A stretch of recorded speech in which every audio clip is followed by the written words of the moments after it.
Thomas Green here with a Peaceful Parenting podcast. On the episode today, we have Jake Morgan. Hello, Jake. Hello. And a special guest by the name of Charla McKinley. Charla, welcome. Hey, everybody. Hi. Would you like to take a moment and tell the audience a bit about yourself and what you do?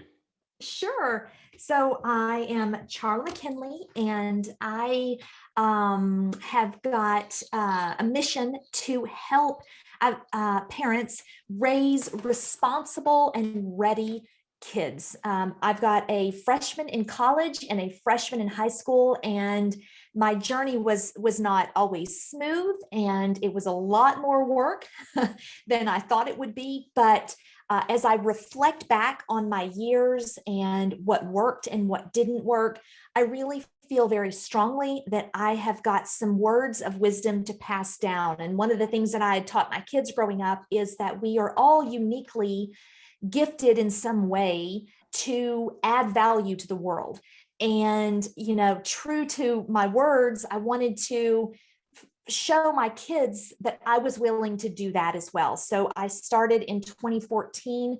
I've got a financial background. I started with a financial curriculum that I wrote for my son to teach him about money. And then it sort of evolved from there into a larger, because it's so much bigger than money. Because yes, the choices that you make financially will open or close doors in your future, but that's true of life. The choices that you make, with how you spend your time and who you spend, and who you spend that time with, those things impact your life. So I just have a few things that I think parents out there could use, and I want to do that.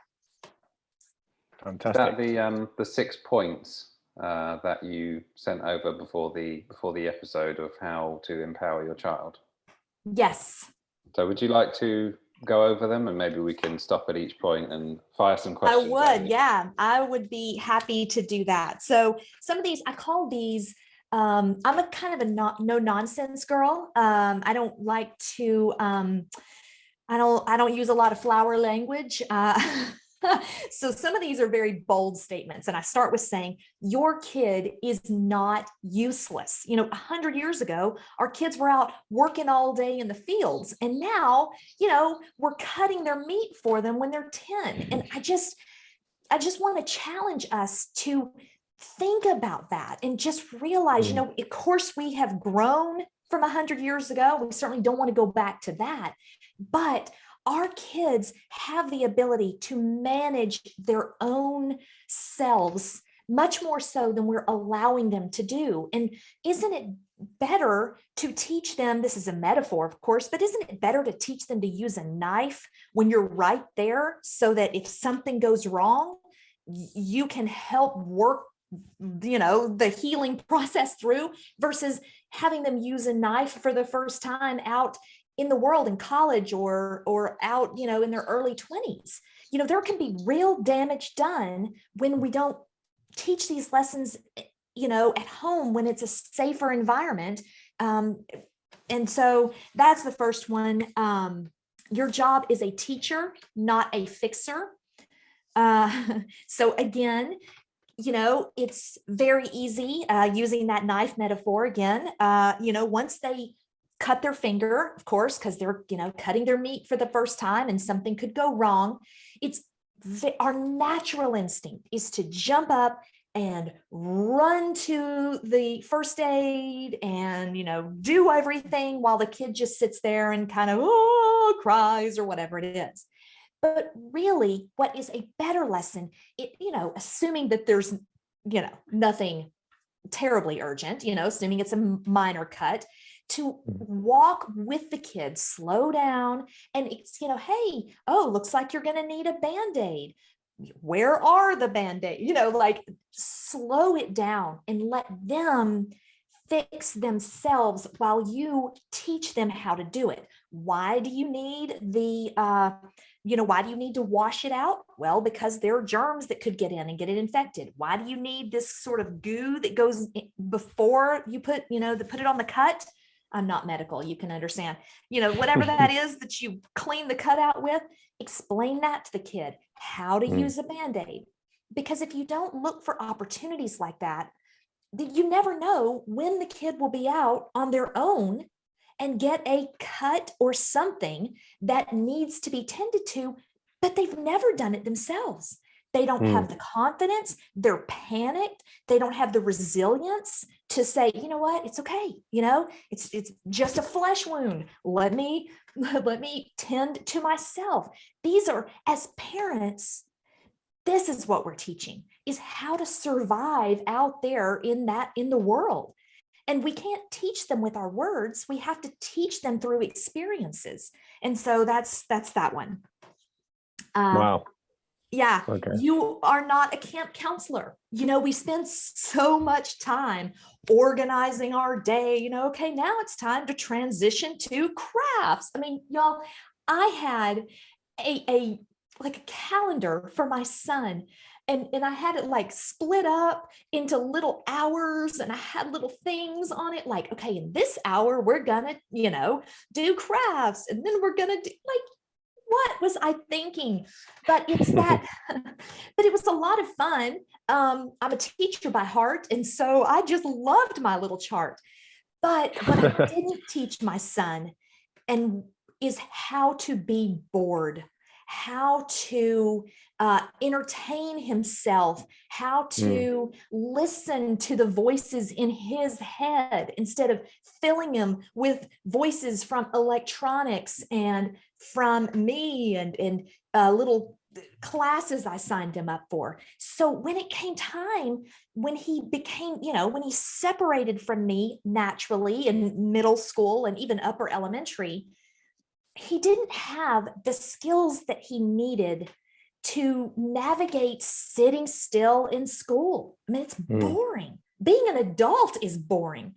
And so if you don't help them learn how to be bored, and that boredom isn't something to be afraid of, then they don't know. And they often will find themselves turning on the electronics, going to the phone right away, rather than sitting with their thoughts, sitting in a peaceful space and just relaxing, letting creativity come when they're not just letting the world speak into their heads because they're bored. Yeah, that's a really good point, actually. If I can just interject, I don't think I've ever been bored in my life. And possibly, well, as you described, filling your life with things. When I was a kid, I grew up with a single mother, and she was busy. She was out working, and she would give me a digital watch, and I'd had my BMX bike, and she said, right, you've got to be back by 5 p.m. and that's it. Right. So I would go out and I would fill my time with games, with exploring. And when the weather was bad, which being in the UK, it very often was, sure. I'd sit inside and I'd play with my Star Wars figures, and I'd be creating scenarios and games. And I guess play is that's exactly what it's about. It's rehearsal for real life, and that's right. It enables you to sort of think creatively and use your time in a perhaps wisely, proactively, rather than sort of reactively waiting for things, stimuli to sort of take you through that time period. So yeah, I think that's a really valid point that you made. I hadn't really considered that before. I thought it was a really good point, but what do you say to someone who, or what would you encourage a child to do if they were bored? If they said, I'm bored, what would you say to them instead of trying to give them activities to do? Sure.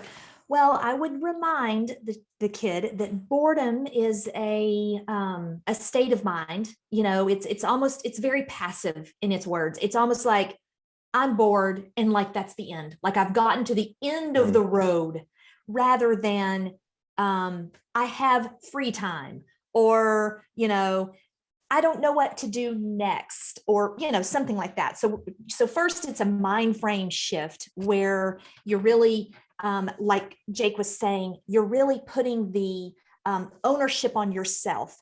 I'm bored is like I'm waiting for someone else to fix me. And it's a very external locus of control rather than an internal locus of control, which says I'm empowered to do something. I just don't know what to do. So first, make sure they understand, hey, the world is your oyster.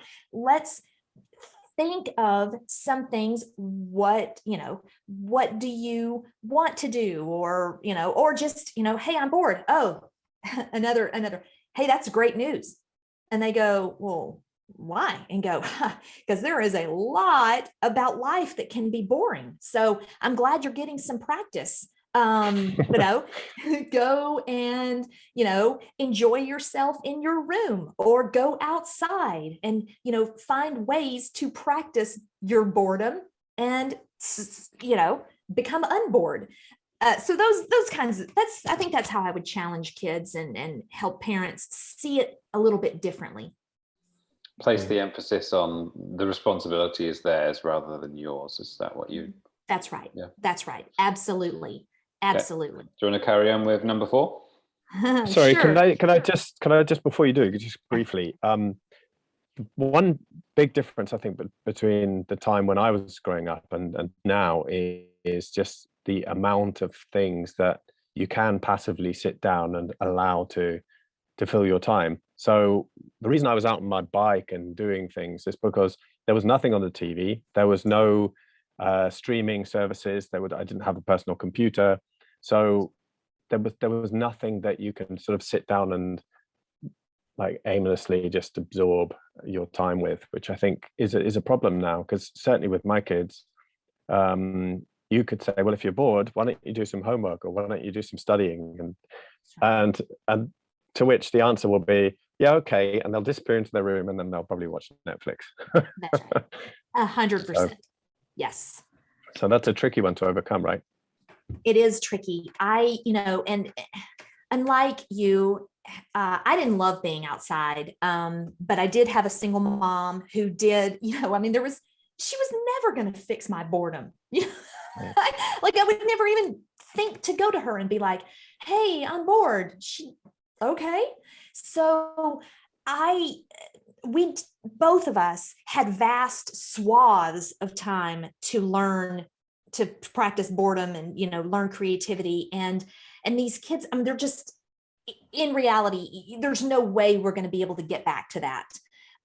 So I would just challenge parents to, number one, help the kid know that boredom is a state of mind that they have control over, and that it needs to be practiced. It's an essential skill. And so rather than saying, go outside till 5 o'clock, it could possibly be stay off your electronics, find something that you can do that is not, just talking into your head, TV, computers, phone, any of that. Find something to do for an hour, just take it in smaller chunks of time, challenge them to do it. But also, instead of just, my mom did a lot of sort of barking, and in her defense, she's a single mom. She's, she was struggling, but she would just tell me to do something and not necessarily explain why, so that I really didn't understand why I had to do. So to sort of get them to buy in. Now, I don't believe that you as parents need their buy-in, but to help them come along and say, hey, this is why you're going to practice boredom. You got to learn. There are times where you won't be able to use your electronics. Now what? Challenge them in that way and in smaller chunks, because in reality, if you have unrealistic expectations, they're just going to scatter and get on their electronics and just end up sneaking it, which undermines your authority, and you don't want that. All right. So the next one is serving your teen is hurting your teen. And, I'm talking to parents of kids who have a little bit older kids, because, when I was never around babies when I was growing up. My first baby that I probably spent more than an hour with was my own, frighteningly. But I naturally, I did everything for him because it had to be done. He couldn't feed himself. He certainly couldn't change himself. He needed to learn how to get himself to sleep and all. So those first couple of years, we just get in a rut of serving our babies, which is natural and fine. But because it becomes a habit, we don't tend to take a step back and ask ourselves, okay, wait a minute, is this mine to do or mine to teach? And we really only have, I mean, this is sort of sad, but we really only have about 10 teachable years with our kids. Because in the beginning, they're just kind of, young and they can't do a whole lot. And then towards the end, 15, 16, 17, they've got friends, schoolwork, actual job, they've got other things. Their mind is somewhere else. So you've got 10 years to teach your kid how to be ready for the next 60 or more of their lives. So I would just say, before you serve your children at any age, and certainly in the teenage years, you need to stop and ask them, is it something that they can do for themselves? And you may just say, hey, tough, figure it out. Or you may say, here, let me show you how to do it, or let me, provide you some guidance. But I was the world's laziest teenager. And so I was all the time telling my mom that I needed her to do something for me. Oh, come on. So there's going to be a lot of pushback from these kids, because everybody would rather be served. But that's just not what adulting is. And so we're setting them up for failure if we go along with this idea that they're going to be served out in the real world. They're going to get out and look around and not know what to do. And they won't have the tools that they need to serve themselves. So I would definitely say serving your teen is hurting your teen. Any of that resonate with you, Jake? Yeah, pretty much all of it. Although I think being the laziest teenager in the world, that's up against some pretty stiff competition. Well, my son, he was all the time wanting to be on the couch. And I try to explain to him, hey, Jack, there is no one that wants to be on the couch right now more than me. It's just that I know I have these other things to do. And I know if I don't do them, that it's going to be worse. And I'm going to have to actually work harder to correct, whatever damage is done, because I haven't just taken the time to, clean up the house or pay the bills or whatever it is. So I'm like, Jack, I would love to be lazy. You have the wrong impression of me if you think I'm enjoying doing the dishes or, whatever it is. So he always couldn't believe that. He just thought, I guess I was born out of the womb with a strong desire to make my bed. But it's just not that way. Yeah, I mean, everyone loves doing dishes. That's I think that's a universal truth. That's right. What we all aspire to do. That's exactly right. Exactly. And the thing on this one is, what I love about your podcast and your message is this idea of peaceful parenting. And I will admit, it's not like my kids and I fight, but I was constantly sort of on alert, looking for lessons that they could learn. When we had a flat tire, my son was in the back seat and he was playing video games. It was hot in the summer. And I was like, okay, now's your moment. It's time to learn to change a tire. And my husband was just going to get out and just change the tire, put the spare on and move on. And I'm like, nope, it's time. And he's like, oh, and both of them did not want to learn that lesson that day. Or my husband, of course, teach the lesson. But if we don't, then when my son gets his first flat tire and we're not there, then what does he do? I mean, we were on a busy highway and he learned a lot that day. He learned about the importance of pulling way over, about the risk to him, of someone coming along beside him, about how important it was to, all of the things, right? And the idea, for me, peaceful parenting is the long game. It isn't the right now necessarily.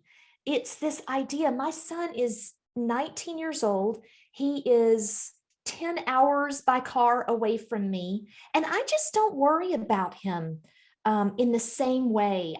I know he doesn't smell bad because he knows how to do his laundry. Now, he might choose to smell bad, but I know that is, it's not like he's sitting around sad because he smells bad and doesn't know what to do with it.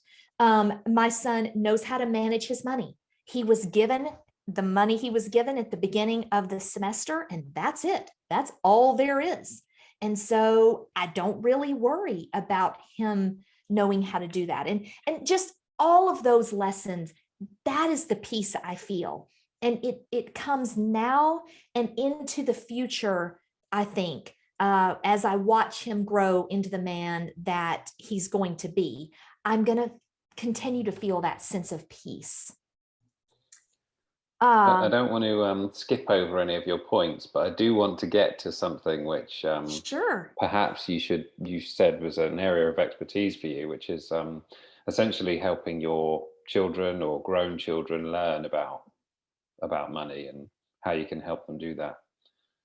So feel free to carry on, but at the same time, I really do want to get your thoughts on that. Sure, the money part. Yeah. All right, well, I'm about to get there. So first, the next to last one is gratitude is not taught with thank you notes. And, so often we do things for our kids, and then we turn around and we look at them and we go, well, you should be very thankful. But the problem is they wouldn't know what to be thankful for because they never had the burden, and then someone took the burden from them, and then they went, oh, thank goodness I don't have to carry that. I'm so grateful. But instead, if my kids have always had the dishes done for them, and they're sitting over there watching Netflix, and I'm over there doing the dishes going, you should be very grateful. This doing the dishes thing is really hard.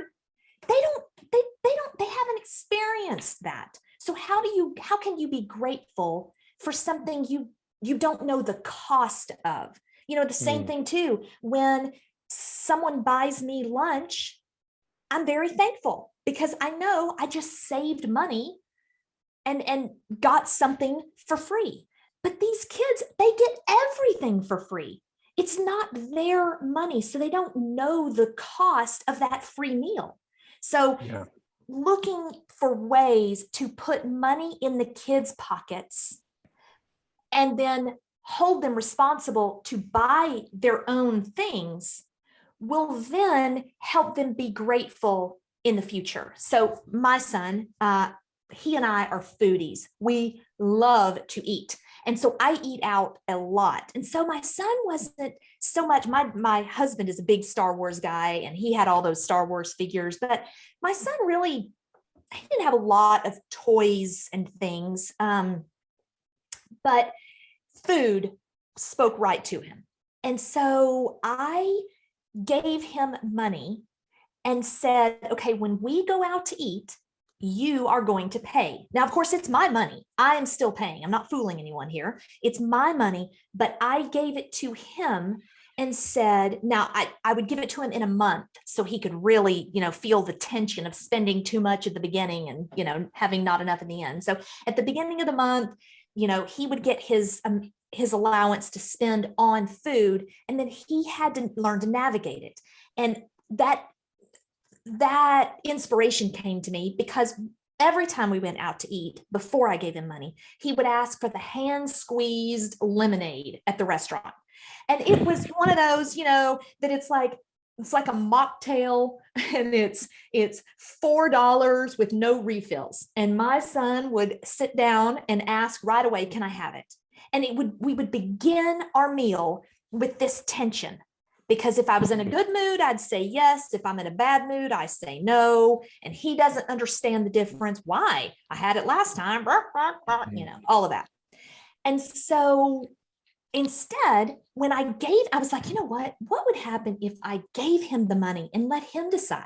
So the beginning of the month, I give him the money and I say, hey, however you want to do it. And so he would have to spend his money, and I have a lot of stories on that. But when a special occasion came along, after that. And he's still paying for meals, but on special occasions, like someone's birthday, or I could treat him if he did well at, school or whatever it was. When we sat down to that meal and I said, hey, Jack, why don't you get a lemonade on me? The look of gratitude on this man's face, he's like, oh, thank you so much. Oh, thank you for the lemonade. And I would rather start every single meal with that attitude than I would the one that I had. And I could only get him to that attitude when he had the money and he understood the cost of that $4 lemonade. That speaks to me so much. I had a similar thing happen to me with, fun fairs. I don't know if do you call them carnivals or something in the States? I'm not sure. But they'd come with all these rides and they're all great fun. And whenever they came to town, my daughters wanted to go, of course. All their friends were going. And so I'd go, and the ride's really expensive. Well, they're not hugely expensive each, but they want to do one after the other, after the other, after the other. And they want me to go on them as well. And then so it adds up really, really quickly. And after doing this a few times, I was like, this is a really, really expensive day out. And then they want, their cotton candy, they want this, they want everything that works. And I thought one day, how about I give them £10, which I guess is what, $12, $15 maybe each. And I said, look, here you go. One for you, one for you. And you can go on whatever rides you want. You can spend that, but that's all you're getting for the whole day. Just as you mentioned earlier. So great. This is brilliant. Look at this money I've got in my hand. And they'd rush off to the first ride, and they'd love that. And they'd be shocked at how expensive it was. And hey, presto, after that, no more rides. Do you want to go on another ride? No, thanks, Daddy. It's okay. I'd rather save my money for something else. I was like, wow. Yeah. Why didn't I think of that before? That's right. But, speaking to this peaceful parenting thing, there is thought that has to go into how much to give them, and how you have to kind of manipulate the lessons so that they can be learned and set the environment up for learning. And that takes work. It really does. And if you have a mindset that you just want to relax, or you just want to go with the flow or whatever, then yes, you'll have peace in the beginning because, but as your kids become older and more demanding, and, then it's the tension sets in because they just become greedy by nature. And so it does take a little bit of work in the beginning to, be mindful on how to teach those lessons. And then, so my final kind of bold statement is just being frugal is not enough. Why? Just thinking that your kids are going to learn about money because they see you cut coupons or go to a cheaper grocery store, or, where you might get the special of the day for food rather than just because they see it. And just because you talk to them about it does not mean that that is going to be a lifestyle that they are going to adopt. My son, my husband and I are both super financial and mindful in how we speak. And, I'll say, hey, why is mommy driving by the expensive grocery store? Oh, because, like all the time. But then when I gave my son this money, in those, first early months as he's figuring it out, one day we were they had a special on burritos, and they had $1 burritos if you show up in a Halloween costume. So you already know our whole family, I was like, let's dress up and get these $1 burritos. And we get there and my son's like, nah, I don't want it. I'm like, what? And he's like, yeah, I'm going to take my money. I'm going to go get, a $10 salad. Now, of course, a salad is a good idea, but it's a $10 salad versus a $1 burrito. And I said to him, hey, Jack, you understand you're going to have $9 to spend in the future. And he's just like, nah. And then I was sitting at a seminar one day, and it was actually for life insurance. It really wasn't. And they said the reason why we don't save for the future, for our retirement, it's because it's like saving for a stranger. We don't know that future self. And so we tend to make decisions for our present self. And so in that moment, I realized that's the $1 burrito.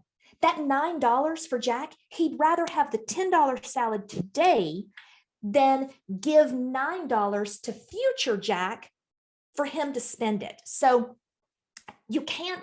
And then on the other side of the equation, when I try to teach Jack about saving money, he's like, Mom, I'm going to be rich one day. Okay. So, getting a $5,000 car, I mean, that's for poor people. Okay. I'm going to have plenty of money.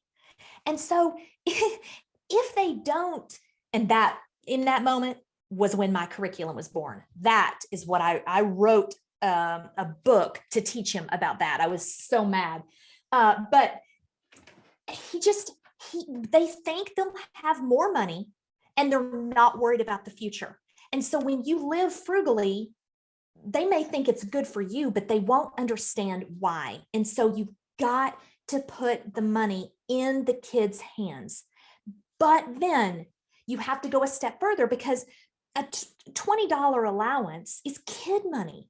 And adult money, if all they ever mess with is kid money, then when they get their first job for $30,000, $40,000, $50,000 a year, they're going to think they're rich, and they're going to blow all sorts of money in their early 20s because they have it. They don't know what's coming ahead of them. They don't know how expensive a house down payment is, and a car and furniture and kids and all of that. And so they need to understand adult dollars. And not to shamelessly plug my program, but that's why I wrote what I did. And I show them in my class how to go from age 22 to 42 and spend those adult dollars that you make.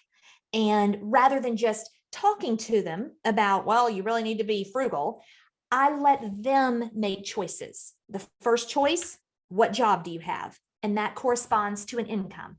The second choice, what kind of car are you going to get? Then an apartment, then you get married, then you have a baby, then you have a house. And they go these 20 years of their lives, 22 to 42, making and spending adult dollars. And they begin to see, oh my gosh, I don't have enough money. And because it's their own choices, then they can't be mad at me. I'm like, wow, yeah, you're in a real bind. I laugh at them, because it's like they've either chosen to be something that doesn't pay enough and they're spending too much, or they have chosen something that pays, good money, but their choices are wildly unrealistic in terms of the car and the apartment and all of these things. And life is just more expensive than they know. And so being frugal, just learning by watching you, is not enough. So for those who are very interested in information, and it's very good information, so thank you for sharing. If you haven't done anything like this before, what would sort of the first step be to making it better for them? Sure. I think the first step is, and it goes for money and it goes for experiences, is to just put responsibility for their own lives in their hands. So, look around and see what it is, like their laundry or packing their lunches, or, little things like that. Like, what can they do for themselves? And then the same thing too with money. What can they pay for themselves? And it's not, and a lot of parents are like, well, I think it's mean to make them pay for their own dinner. Well, yeah, I do too. That's why I've given him the money.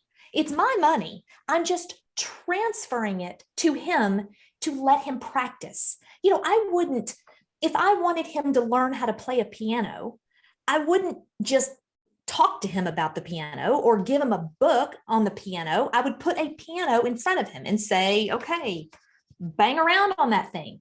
And then teach him how to do it, or put him in front of someone who could.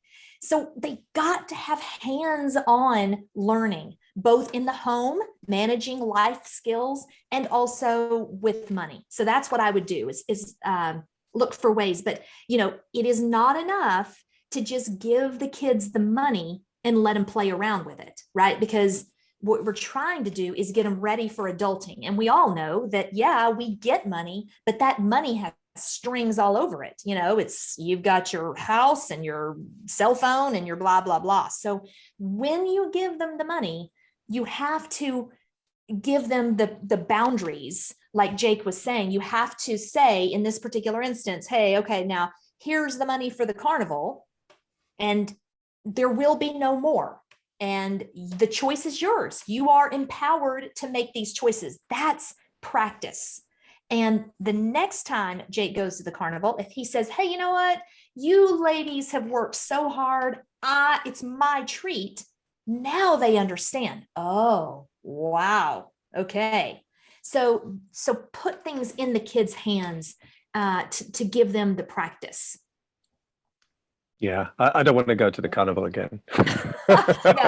No, I agree. And I love what you said about how they were like, no, I'm good, because it's really easy to spend someone else's money. Yeah. But when you have to make a value judgment about carnival or shoes, well, some people would choose carnival and some people would choose shoes, but you learn about who you are and what matters to you in that tension, trying to decide. Or worse, if you spent the money on the carnival and you really wanted the shoes, wow, regret will teach you like nothing else, right? So that's what I love. Yeah. What sort of age would you say is appropriate to start this stuff? Well, I think what I would do, because remember, we really just only have 10 good teaching years where their minds are open and their hearts are open and they're around us and they still think we're awesome. That's like 4 to 14. After that, if you're able to teach them anything after that, you are lucky, because you just can't count on that. So I would begin small. For ages 4 and 5, I would begin with, teaching them how to sort laundry or put away the groceries, or, whatever it is, little lessons along the way. And then I would graduate to, cleaning, vacuuming, and doing the dishes. And I would look for chores, setting the table, clearing the table, cooking. There's so many lessons that I have. And I actually have some free resources for your viewers, if you'd like, where I've got some suggestions about at what age, what kids can do. So I'm happy to provide those to you, and you can link them on your show notes. Yeah, please. But I would start, especially with this this mindset of peaceful parenting, the earlier you start, the less you have to cram in at the end. And certainly so many people start, once their kids start looking like the adults they will be, that's when they realize, oh my gosh, I better teach them how to cook, or I better, and then by then it's too late. I know when my mom tried to teach me how to cook, I literally told her, Mom, I'm going to have a cook one day. Like, what? And, like, what? And so I was too old for her to insist in a way. You can insist with a 10-year-old much easier than you can insist with a 16-year-old. So I would start young, and I will, I'll provide you with some of those resources. Fantastic. Yeah, I actually, have you ever read the book, The Richest Man in Babylon? I have heard of it, but I haven't read it. Okay, so that's it's kind of similar in a way that it's re-educating you. Well, it's all about re-educating yourself to not spend all of your money. So it kind of also gives you the concept of saving now for the future, as opposed to, which is kind of what you're advocating really for kids. So That's kind of how Tom and I became friends, in fact, through that book. So, well, I love it. I love that concept so much. And I will definitely, I'm an avid reader, so I will add it to my list. Charla, is there anything that we should have asked you today? Oh man. So gosh, that's tough. I guess that what I hear from my followers is questions like, how do you teach confidence?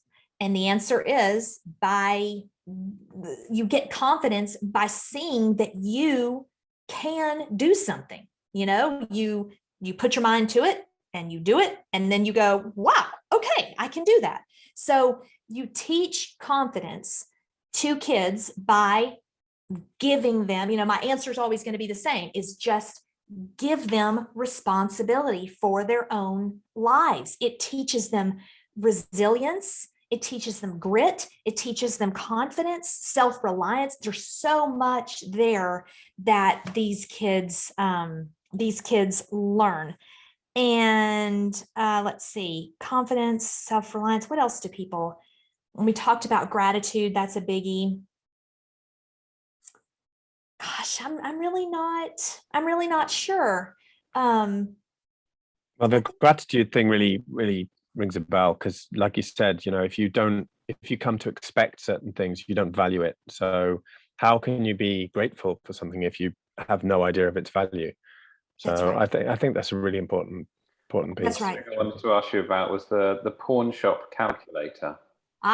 Yes. Speaking of gratitude. Yes. Okay. So my son, if my daughter were born first, then my path would be very different. My daughter is a natural saver. And so one of the things also, this is completely kind of off topic, but parents should know that you shouldn't teach your kids the same. Each kid is different. And I would never give my daughter money for food ever, because she wouldn't eat. She would just wait till she got home, and then she would hoard that money, and the lesson wouldn't be there. So parents shouldn't feel they just shouldn't feel the need to keep everything equal. It's about teaching to the kid. And so my son he's a great guy, but man, he has high standards of living. He would walk into every now and then we get to go to a nice hotel because my husband travels. And so when his company put us in a nice hotel, my son would be like, yeah, all right. And then on our dollar, we'd go back to, our regular hotels, and he'd go, why are we staying here? What is this? He's so snobby, and he comes by it naturally, I've tried to be frugal my whole life. I don't know, but anyway. And on his school supplies, every year he wanted to go and get all new school supplies. And he wanted, the old pens and pencils weren't good enough. The old notebook, the old backpack, he wanted it fresh. In his defense, I was the same way. Okay. I loved all the new stuff. But we got to this age where his supplies were expensive. His extracurriculars were expensive. His clothes were expensive. It was just adding up. And he was not willing to help me cut back. Where I said, hey, what do we not need? Oh, we need it all. And I need it to be nice. So I decided that what I was going to do is, very like Jake, give him a budget for school supplies and school clothes. And so I said, all right, here is my money. I am giving it to you, and you will spend it. And he was entering in high school at that time, and it was time for him to have one of these super expensive calculators. And it was $115 or something, brand new. And that was taking a big chunk out of my son's school budget, which I knew it would, because I wasn't surprised. I could look at the list before I gave him the money, right? So he's like, what do I do? And that is why we are parents, is for that question. What do I do? Because that's where we can actually add value.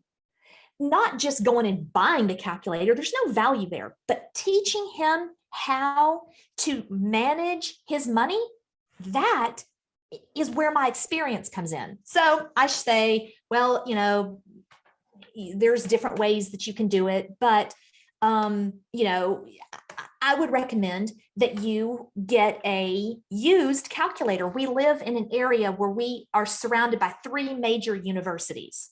So surely someone is selling one of these calculators, one of these poor college students is selling one of these calculators for money. And so my son's like, okay. And so I kind of let him manage it. And so he came to me and he said, okay, I found someone who has a calculator. I said, oh, super. Okay. What time will we meet this person? And he's like, what do you mean? I said, you know, when someone has something you want, you have to coordinate a meeting. Oh, okay, let me go back. So he goes back. So he comes back and he goes, well, he says anytime. I'm like, well, anytime, like that seems weird. Or we like, surely it's not anytime. So he goes back, he comes back. He says anytime between 9 and 5. Oh, okay. So I said, do you have the address? Yes. Okay. So I take the address, put it in my phone, figure out where it is. The address is to a pawn shop. And so I am also a big fan, I should have probably said this before, is when you give your kid a job to do, it is super important that you don't tell them they're doing it wrong unless they are really off the track. So if you've got a little 6-year-old who is unloading the groceries and they're putting it in the wrong place, you have to decide how you're going to respond. If it were me, I just I show him where it goes. And then if he puts it in the wrong place again, then when he moves on, I just put it in the right place. It's about the work of unloading the groceries, not necessarily that idea that he has to maintain my pantry organization system, right? Well, in the same way, I didn't want to tell him, Jack, we're not going to a pawn shop. That's dangerous and that's scary. And I didn't want to undermine the work he'd already done. I let him do it. So I thought to myself, all right, pawn shop, this is unique. How can we make sure this is safe? So I looked it up. Had he chosen something unsafe, of course I would have redirected, but he didn't. And so we decided, I thought, well, I'll take my husband and we'll go Saturday morning, first thing because my thought is maybe any of the dangerous people are still sleeping off Friday night, so maybe we're safe on Saturday morning. So we roll in, we didn't get out of the car till, of course, we knew it was safe. There was nobody else in the parking lot. We go in, my son is just excited to be going. Okay, let me do this. Okay, so he goes in and there's a case of these calculators. Because we're right here we were in Durham, right by Duke University, which is a very renowned place, all these calculators all over. So Jack had his pick. He could get a colored one or whatever it was. So I'm standing back and letting him talk with this guy, and Jack pays for it. And I wish I would have, I'm not very fast, but I sure wish I would have had a camera, because in that moment, Jack is high-fiving the pawn shop guy. And I'm like, had I told him 6 months before, hey, bud, we're gonna need to get a pawn shop calculator, he would have had a fit. Mom, no one else buys their calculator at a pawn shop. Mom, we're not poor. Why are we buying it at a pawn shop? Mom, and then you know what he would have done? He would have lost his calculator. Why? Because he didn't value his calculator. And so that calculator stayed with him till he graduated high school. And it was a used calculator that wasn't even all that used. And Jack was proud of it. It was his story, like he just stolen something. Yeah, look at my calculator, got it at a pawn shop. Ha! Instead of, I'm so embarrassed, this calculator's from a pawn shop. So that is gratitude. That's it. That's what you want. Totally didn't see that coming either when you said 9 to 5. That's right. Yeah, no, not at all. I know, I didn't either. And a lot of the work of parenting is just trying to hide your reaction to their mistakes or whatever. A lot of it is in that moment. I remember, my husband isn't as good at it as I am. And, one time my son was little and he was like, yeah, it's like when they're sexing. And I said under my breath to my husband, be calm, be calm, be calm. And then it's like, hey, buddy, what do you mean? So much. It turns out he thought sexing and kissing were the same thing. And he was trying to sound cooler by calling it sex. Anyway, but so much of parenting is trying not to overreact and just trying to be like, oh, a pawn shop. Oh, that's interesting. And then I taught him what a pawn shop was and why there would be calculators there. And, there was so many learning opportunities. Yeah, but real life really got to take a deep breath. Yeah. Jake, did you have anything you wanted to ask before we close? No, I think this is so many really, really great points you've made. And I think I'm looking back at my own parenting style and skills and some of the stories and things, and I can see some similarities. Somehow I've sort of found my way, like with the carnival example, but some really, really world-class ideas there you've got for sure. Absolutely brilliant.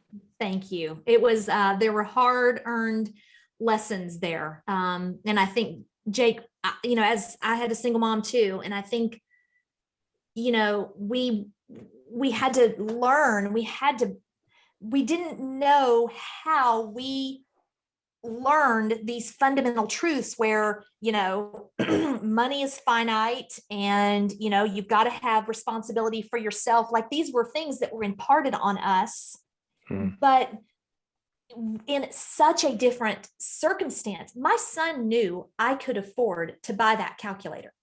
He did not understand why I chose not to. And so it's a different thing. When I never thought to ask for Guess jeans from my mom because she didn't have the money. So what instead I did is I went at age 15 and got a job to buy those Guess jeans. And so, but my son, he knows we can afford it. So I never looked at my mom like she was mean for not buying me those Guess jeans. But my son, because she didn't have the money. But my son knows I have the money and I'm not giving it to him. And that looks and feels mean or neglectful or selfish or stingy, whatever it is, has different connotations. And we as parents don't know how to navigate that because we don't want our kids to see us like that. And we don't have the language to say, hey, yeah, I'm not here. My money isn't your money.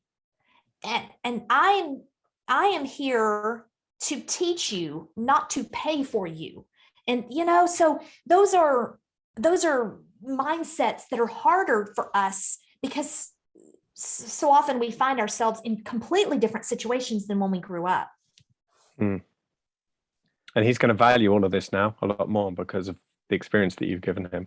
The lessons. He is. But what's funny is I told someone the other day, they were just starting, like they were 14-year-old and they were doing this allowance thing and they had all these plans. And I said, hey, I just need you to know that there wasn't an immediate gratitude from my son. Okay. So there was not this immediate outpouring like at the carnival. My son wasn't always grateful for the lesson, but at age 19, I am hearing words from him that he was paying attention and he gets it and he knows things and he does value it. It's just, you might not get an immediate good response. So hang in there, parents. Well, as someone who doesn't know how to change a tire, I can imagine how the lessons are valuable. So, yeah. Case in point. Yeah. Well, it's scary the first time you do anything. And there's a lot of self-doubt. And I just, as a parent, I don't want my son to have to go through those feelings. To me, that feels like I've abandoned him more than making him, get out there on the highway and change a tire. To me, that's scarier, is this idea that he'd be out there on the highway by himself. Oh, you want to talk about, keeping me up at night. Yikes. Charla, you've been an absolutely fantastic guest, and I love the stories and I love the information. Would you like to share where people can find you and also perhaps to take the course? Sure. So I call myself the Artisan of Adulting, is sort of my brand. So my website is artisanofadulting.com, and there you can subscribe. Every week I send out an email with different tips on how to do things, or what your kid can do, and ideas. This week is gifts, 10 ideas for Christmas gifts that will bring your family closer together, because shared experiences, having your kid like you, and he can only like you if he knows you, having your kid like you makes the times where you have to train much easier, because they buy into you. They know you and they trust you. So you want to create shared experiences. And this week, my email is going to be all about gifts to help do that. So you can sign up for that email on artisanofadulting.com. And there also is a link to my curriculum, which is Beyond Personal Finance.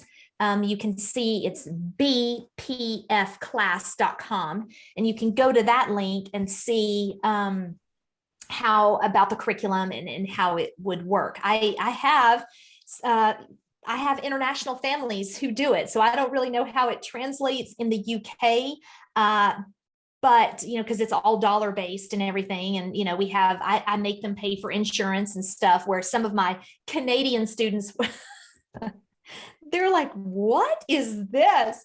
And I had a student from Bermuda who didn't have income tax. And I didn't even believe her. I thought she was trying to get out of that line on her budget. And so I Googled, does Bermuda? Sure enough, no income tax. So, students and their parents can make it work.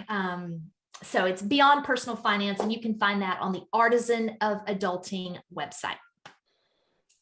Thank you very much. Jake, are you off to Bermuda now?